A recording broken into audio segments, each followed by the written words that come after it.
მოგესალმებით, მეგობრებო, მე ვარ ვალერი გოლუკაშვილი, თქვენ უყურებთ არს ქართული ამერიკა. დღეს მინდა ერთ-ერთ კიდევ საინტერესო თემას შევეხო, რაც ძირითადად ქართველ ემიგრანტებს ეხება ხოლმე და ვინაიდან რადგანაც ამ არხზე ძირითადად ქართულ ემიგრაციაზე ვსაუბრობთ ამერიკის შეერთებულ შტატებში, მოდით ვისაუბროთ.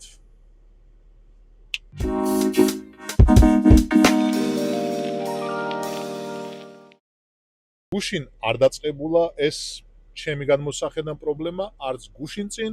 და არც იმის წინ, მაგრამ განსაკუთრებით ამ ბოლო პერიოდში, როდესაც თეთრი სახლის ახალი ადმინისტრაციის ინიციატივით საკმაოდ გააქტიურებული არის ადამიანების, უпростоრად ემიგრანტების დეპორტაციის რიცხვი, უფრო და უფრო ამ თემამაც წამოყო თავი და მინდა დღეს შევეხო საკითხს მექსიკიდან შემოსული ადამიანების მიმართ დამოკიდებულება იმ ემიგრანტების მხრიდან, ვინც არ არის მექსიკის საზღვრით წვეთით შემოსული, გინდაც ვიზით არის შემოსული და ასე შემდეგ. ძირითადად, რა თქმა უნდა, ეს სრულ ასპექტში და სრულ ძალაში შედის ხოლმე, როდესაც Facebook ჯგუფებში ადამიანები საკუთარ აზრს განიხილავენ და განსაკუთრებულად იმ ადამიანებს არ უჭირთ ხოლმე საკუთარი აზრის დაფიქსირება, ვინც ანონიმური მომხმარებლით პოსტავს, უფრო თავისუფლად გძნობს ეს ადამიანი თავს და შესაბამისად ყველაფერ იმას, რაც თავის აზროვნებაში უტრიალებს, შეზღუდვის გარეშე აფიქსირებს, რადგან ფიქრობს, რომ ამას არანაირი შედეგი არ მოყვება, ვერც ვერავინ ვერ გაკიცხავს, იმიტომ რომ არავინ არ იცის ამ ადამიანის, ამ ანონიმური პროფილის უკან ვინ დგას. ერთ საიდუმლოს გაგიხსნათ, ჩემო მეგობრებო, ვინც ანონიმური მომხმარებლით პოსტავთ ხოლმე გვერდზე, ადმინისტრატორები ამ გვერდის ხედავენ, ვინ არიან ეს ანონიმური ადამიანები, შესაბამისად მთლად ისეთი ბოლომდე ანონიმურიც არ არის, გააჩნია რას დაპოსტავთ, თქვენი ვინაობა შეიძლება უცებ გამჟღავდეს იქიდან, როდესაც საიდანაც თქვენ არ ელოდებთ. მოკლედ, ესე იგი, ყველაზე აქტიურად რაზეც მიდის ხოლმე საუბარი, არის იმ ადამიანების დაკნინება ძალიან მასიურად ხდება ეს, ვინც მექსიკის საზღვრისკვეთით შემოვიდა, ეს ადამიანები რიგი კატეგორია ქართველი ემიგრანტებისთვის არიან მეათეხარისხოვანი, არაფერს არ წარმოადგენენ, უნიჭოები არიან, ასევე არანაირი უნარები არ გააჩნიათ და ესე იგი ზურგზე აწვენან ამერიკის შეერთებულ შტატებს. ეს არის დაახლოებით პერიფრაზირება იმ ადამიანების, ვინც აქტიურად განიხილავენ ხოლმე მექსიკის საზღვრის შემოსული ადამიანების ყოველდღიურ საქმიანობას. მაგალითისთვის მოგიყვანთ, როდესაც ადამიანი თქვათ ეძებს სამსახურს და ქართულ ჯგუფებში პოსტავს, რომ აი მე ესა და ეს ადამიანი ვეძებ ამ სფეროში სამსახურს, ოღონდ არ გეგონოთ მექსიკიდან შემოსული ვიღაცა. მე აქ შემოვედი სხვა გზით და შესაბამისად უფრო სანდო ვარ, ეს კითხვის ნიშანს უკვე მევსო,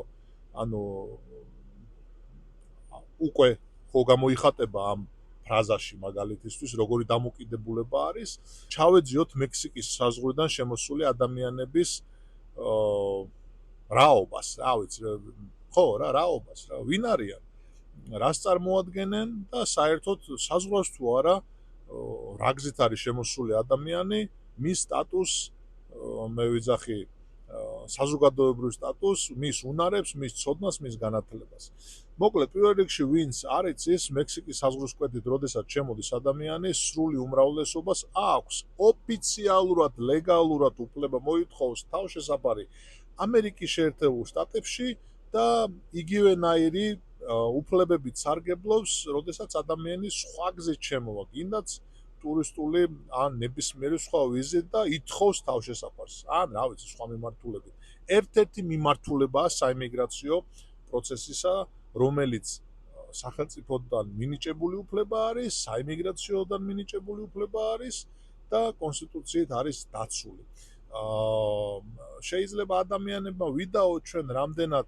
ეკუთვნის ადამიანს თავშესაფრის სტატუსის მინიჭება, მაგრამ ეს ჩვენი გადასაწყვეტი არ არის. პროცესზე უნდა ვისაუბროთ, პროცესი ეს არის ლეგალური, ეს არის კონსტიტუციით დაცული. ადამიანები, როდესაც შემოდიან თავშესაფრის მაძიებლების სტატუსით სამხრეთ საზღვრიდან, იგივე მექსიკის საზღვრის კვეთით და ითხოვენ თავშესაფარს, თუ ადგილობრივმა სახელმწიფო სტრუქტურებმა, ანუ საიმიგრაციო ან საიმიგრაციო სასამართლოზეა საუბარი, ვერ მოახერხა და პირველ 150 დღეში ვერ განიხილა ამ ადამიანის ან ადამიანების საქმე, რეგულაციის მიხედვით უფლება აქვს თავშესაფრის მაძიებელს, რომ განაცხადი შეიტანოს მუშაობის უფლების აღებაზე და რატომ? იმიტომ რომ ამ ადამიანის ბრალი არ არის, რომ ეს დროში იწელება და რეგულაციის მიხედვით აქვს უფლება, რომ საკუთარი თავის გატანის და შენახვის საშუალება მიეცეს. ანუ კისერზე კი არ დააწვეს ამერიკის შეერთებულ შტატებს და არ ითხოვოს, თქვა, დამხმარება, არამედ მიეცეს საშუალება, რომ ოფიციალურად შეძლოს ამ ადამიანმა მუშაობა. ეს უკვე აქ არწლებს იმ წარმოდგენას, რომ ესეთი ადამიანები რატომღაც ჩვენი გადასახადებით ცხოვრობენ, ვინც ამერიკის შეერთებულ შტატებში გადასახადებს ვიხდით და კისერზე აწევს სახელმწიფოს. არა, ზუსტად ეგ არის ამ იდეის უკან, რომ არ დააწვეს არავის კისერზე, არ გამოიყენოს დახმარება ჩვენი გადასახადების გადახდის შედეგად და საკუთარ თავს მიხედოს. ამიტომ, როდესაც ადამიანს უკვე მიენიჭება ოფიციალურად საიმიგრაციო დეპარტამენტის მხრიდან მუშაობის უფლება, ასევე სოციალური უსაფრთხოების ნომერი, რომელიც ეს როგორც პირადი ნომერი საქართველოში ვინც არის ისე არის და შესაბამისად მთელი ამ ადამიანის ისტორია და ინფორმაცია ამაზე არის მიმაგრებული, ოფიციალურად შეუძლია უკვე და ვალდებულიც არის გადაიხადოს სახელმწიფო საკადასახადო სისტემაში და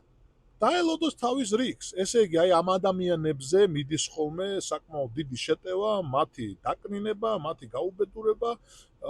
მე ჩემი გადმოსახედიდან, ჩემი გამოცდილებით მინდა გითხრათ, რომ ძალიან ბევრი იმ ადამიანთაგანი, ვინც მექსიკის საზღვრით შემოსული არის, განსაკუთრებულად განათლებული ადამიანები არიან, უმაღლესი განათლებაც აქვს მიღებული, კონკრეტული პროფესიაც გააჩნიათ, ასევე არიან ძალიან საღათმოაზროვნე ადამიანები, კრიტიკული აზროვნებაც გააჩნიათ, ინტელექტუალური შესაძლებლობებიც ძალიან დიდი აქვთ და საკმაოდ კეთილი და კეთილსინდისიერი ადამიანები არიან და უმეტეს შემთხვევაში ეს ადამიანები საკუთარი მთლიანი ოჯახებითაც კი შემოდიან. რატო შემოდიან, რატო წამოვიდნენ საქართველოს, ეს არავის საქმე არ არის და შესაბამისად არც განსჯის საკითხი უნდა გახდეს, არავის რაკის საქმე არ არის, რა გზით და როგორი გზით გადაწყვეტს ადამიანი ემიგრირებას, თუ კი ეს სახელმწიფოს და კონსტიტუციის მიერ კანონმდებლობას არ ეწინააღმდეგება და ეს არ ეწინააღმდეგება და ასევე პირიქით შემიძლია გითხრათ, ადამიანები, რომლებიც შემოდიან ეგრეთ წოდებული უფრო მეტად ვითომ ლეგალური გზით, ეს არის რაიმე ტიპის ვიზით შემოსულები, გინათ საიმიგრაციო ვიზით შემოსულები, ვინც წვანებარაც იგებს, ვინც ტურისტული ვიზით შემოვიდა და შემდეგ მოახერხა საკუთარი სტატუსის შეცვლა, ზოგი ქორწინებაში შევიდა ამერიკის შეერთებული შტატების მოქალაქესთან, ზოგს ოჯახის გაერთიანება გაუკეთეს, ანუ საკუთარი ოჯახის წევრი ცხოვრობდა ამერიკის შეერთებულ შტატებში, მიიღო მოქალაქეობა და მერე ამ პეტიციების შეავსეს და მერე მიიწვიეს და შეიერთეს და ასევე ბინადარი გახდა ეს ადამიანი. 1000 ნაგავი, 1000 საშინელი, კრიმინალი, უბედური, გაუნათლებელი, გაუწონასწორებელი, რამდენიც გინდა იმდენი შემხვედრია ეგრეთ წოდებული ბრჭყალებში უფრო სწორად შემოსული ადამიანები. აქედან გამომდინარე ძალიან გულდასაწყვეტი არის ჩემი მხრიდან ყოველ შემთხვევაში მე რო უყურებ, მე ძალიან გული მწყდება, როდესაც მექსიკის საზღვრის კვეთით შემოსული ადამიანები ძალიან ბევრი ემიგრანტების თვალში არიან მეათეხარისხოვანი, არაფრის მაქნისი, საშინელი ადამიანები. რა თქმა უნდა, არ არის გამონაკლისი, ძალიან ბევრი უაზრო, მაიმუნი, ჩატლახი და ქურდბაცაც არის შემოსული ამ გზებით და არა მარტო მაგ გზებით, სხვა გზებითაც, მაგრამ ეს ავტომატურად ხო ერთ ქვაბში არ ხარშავს იმ ადამიანებთან ერთად, იმ ადამიანების და იმ პიროვნებების კეთილსინდისიერებას, ვინც არ მიეკუთვნება ხო იმ ზემო ჩამოთვლილ რიგთაგანს, ანუ ვინც მაიმუნობას და ჩატლახობისთვის არის ჩამოსული. აქედან გამომდინარე, უნდა გავიაზროთ, რომ როგორც ლეგალური თვალსაზრისით ამ ადამიანებს არაფერი განსაკუთრებული დარღვევა არ მიუძღვით და სახელმწიფომ თუ მისცა საშუალება, რომ თავშესაფრის მაძიებლები გახდნენ და პროცესი გააგრძელონ, თქვენ ვინ ხართ საერთოდ რომ ესეთ ადამიანებს ესე უარყოფითად მოიხსენიებთ და ფაქტიურად ასაზიზღრებთ და ამაიმუნებთ. აქედან გამომდინარე მე რა თქმა უნდა ეს ჩემი აზრი არის, ჩემი გადმოსახედიდან განვიხილავ ამ ყველაფერს, თუმცა კანონმდებლობის მიხედვით ეს ჩემი სუბიექტური აზრი არ არის, ეს არის კანონმდებლობა ამერიკის შეერთებულ შტატების. აქედან გამომდინარე ჩემი მეგობრული რჩევა გინ გაითვალისწინებთ, მე პირადად როდესაც დავინახავ ვიღაცას, რომელიც ძალიან აუგად მოიხსენიებს თავის თანამემამულე იქნება თუ ვინც იქნება, ვინც მაგალითად მექსიკის საზღვრისკვეთი ჩემოვიდა და მხოლოდ ამის გამო შეიძლება რომ გაასაზღვრონ ეს ადამიანები, ჩემი გადმოსახედიდან თქვენ ახართ ძალიან უინტელექტო, ძალიან გაუნათლებელი, ძალიან შეუგნებელი კრიტიკული აზროვნების არ მქონე არარაობები. ჩემი გადმოსახედია. თუ გინდ მიიღეთ, თუ გინდ ნუ მიიღებთ, რა თქმა უნდა არ მიიღებთ, იმიტომ რომ თქვენ საერთოდ სხვანაირად აზროვნებთ, მაგრამ უფრო აბა კარგად დაფიქრდით იქნებოდეს არ ღირდეს ადამიანების განსჯა იმის მიხედვით თუ რა გზით არის შემოსული და მით უმეტეს როდესაც კონსტიტუციის ფარგლებში ექცევა. აქედან გამომდინარე, ყველას გისურვებთ, რომ ერთმანეთის პატივისცემა იქონიოთ და უაზრო კრიტერიუმებით ნუ განსჯით სხვა ადამიანებს და ნუ დააკნინებთ მით უმეტეს კიდე საჯაროდ. თუ ვინმეს რამე პრობლემა გაქვს და თქვენს მოპირდაპირეთ ადამიანია, ვინც მექსიკის საზღვრისკენ შემოვიდა რაიმე მიზეზის გამო უკმაყოფილებლად იბრძანდით და კი ბატონო რადგან ის იქნებ, მაგრამ საჯაროდ რომ მე იმ კატეგორიას არ მივეკოთ, არ გეგონოთ მექსიკიდან შემოსული ვიღაცა ხარ, აბარა ხარ, როგორც გინდა შემოყვიდე ვიღაცისთვის ვიღაცა ხარ, მაგრამ ავტომატურად ეს გზა არ ხდის ადამიანს ცუდს, გაუნათლებელს, არაფრის მაქნის და ასე შემდეგ. ეს იყო რაც მინდოდა მეთქვა, იხარეთ, იბედნიერეთ, ვინც გაბოროტებული ხართ, რა ვიცი, თუ გეშველათ, თქვენთვის კარგი იქნება, თუ არა და ღმერთით კარგი მედიცინა ამერიკის შეერთებულ შტატებში შეიძლება გიშველონ. ყველას გისურვებთ წარმატებას, თქვენი ოცნებების ასრულებას, ერთმანეთის სიყვარულის საშუალებას, უნარს და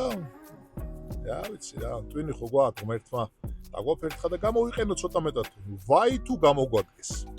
არხის გამოწერა არ დაგავიწყდეთ და შევხვდებით მალე უფრო საინტერესო ვიდეოებით, თემებით და კარგად ბრძანდებოდეთ.